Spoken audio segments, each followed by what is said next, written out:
বাংলাদেশের আইনশৃঙ্খলা রক্ষায় পুলিশের ভূমিকা দীর্ঘদিন ধরেই গুরুত্বপূর্ণ ও কার্যকর। জননিরাপত্তা নিশ্চিতকরণ, অপরাধ নিয়ন্ত্রণ এবং শান্তিশৃঙ্খলা বজায় রাখতে তাদের অবদান সর্বজন স্বীকৃত। তবে জুলাই গণঅভ্যুত্থানের পর অন্তর্বর্তীকালীন সরকারের সময়ে তাদের পোশাক পরিবর্তন করা হয়েছিল।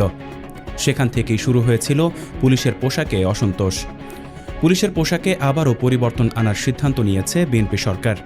নতুন সিদ্ধান্ত অনুযায়ী মহানগর ও সারা দেশের পুলিশের বর্তমান ইউনিফর্মে শার্টের রং আগের মতোই বহাল থাকবে। তবে সব ইউনিটের সদস্যদের জন্য প্যান্ট হবে খাকি রঙের। ফলে প্রায় ২২ বছর পর পুলিশের পোশাকে আবারও খাকি রঙের ব্যবহার ফিরছে। গতকাল সোমবার স্বরাষ্ট্র মন্ত্রণালয়ের সম্মেলন কক্ষে আয়োজিত এক সংবাদ ব্রিফিংয়ে এই তথ্য জানান স্বরাষ্ট্রমন্ত্রী সালাউদ্দিন আহমদ।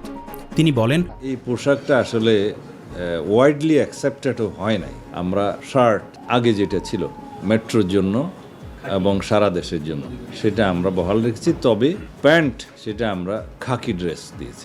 বর্তমানে দেশের পুলিশের বিদ্যমান পোশাক নিয়ে সন্তুষ্টি নেই। এটি দৃশ্যমানভাবে মানানসই নয় বলেই মনে করা হচ্ছে। পুলিশের পক্ষ থেকে এই বিষয়ে প্রস্তাব আসার পর সব পক্ষের সঙ্গে আলোচনা করে নতুন সিদ্ধান্ত নেওয়া হয়েছে।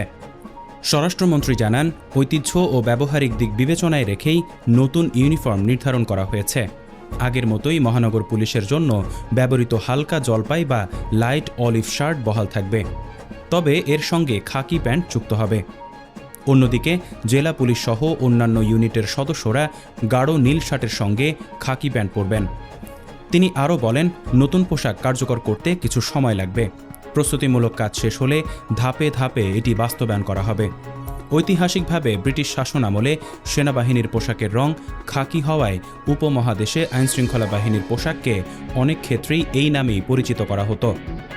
২০০৪ সালে পুলিশের ইউনিফর্মে বড় পরিবর্তন আনা হয়। এরপর বিভিন্ন সময়ে পোশাক পরিবর্তনের ধারাবাহিকতা চলতে থাকে। নতুন সিদ্ধান্তের ফলে দীর্ঘ সময় পর আবারও পুলিশের পোশাকে খাকি রঙের উপস্থিতি ফিরছে। বিষয়টি নিয়ে বাহিনীর ভেতরে এবং বাইরে আলোচনা চলছে। এদিকে পোশাক পরিবর্তন ঘিরে ব্যয়ের বিষয়টিও আলোচনায় এসেছে। সংশ্লিষ্ট হিসাব অনুযায়ী এ প্রক্রিয়ায় ইতোমধ্যে প্রায় ৭৬ কোটি টাকা ব্যয় হয়েছে বলে জানা গেছে। দেশের অর্থনৈতিক পরিস্থিতির প্রেক্ষাপটে এই ব্যয় কতটা যৌক্তিক তা নিয়েও প্রশ্ন উঠছে। ডেস্ক নিউজ, অগ্রযাত্রা প্রতিদিন। অগ্রযাত্রা প্রতিদিন, নির্ভীক প্রত্যয়ে উজ্জীবিত।